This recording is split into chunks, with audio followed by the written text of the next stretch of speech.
don Allah in mutum ya ɗauko ƙur'ani in zai fassara ya fassara abin da ya sani da abin da ya karanta, abin da bai sani ba ya bashi ya ajiye shi. Ba dole ba ne, ba dole ne sai ka san komai ba. Ni dinnan da nake zaune yanzu ba wai duk komai ne na sani ba gaskiya, kaɗan na sani, abin da ban sani ba ya fi yawa.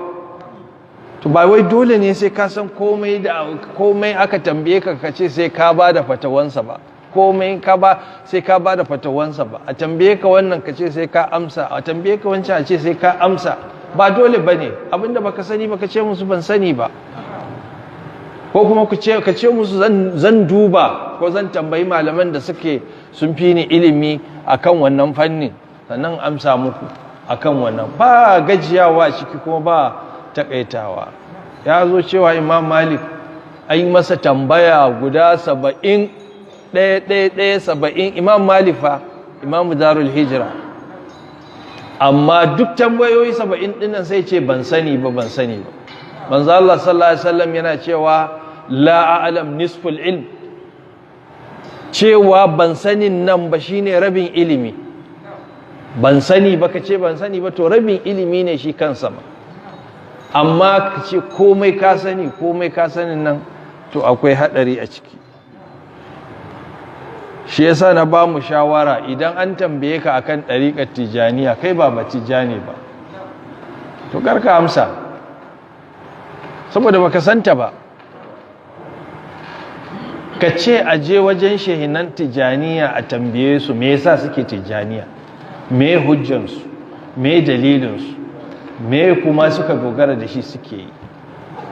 Su ba da hujjan da yasa suke ɗariƙar tijaniya da kuma suke yi da hujjansu da suke yi. Amma kai wanda ba tijani ba karka amsa, ka ba da amsa akan abin da ka sani. Kuma karka ɗauko jawahirul ma'ani ka ajiye a gabanka ka ce za ka fassara, ba zai yiwu ba.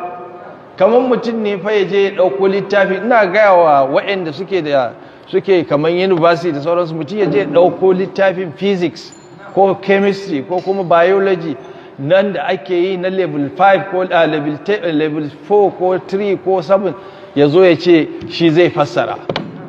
Shi kuma ko secondary school bai yi ba a cikin wannan fannin, ko kuma ku dinga saurarensa.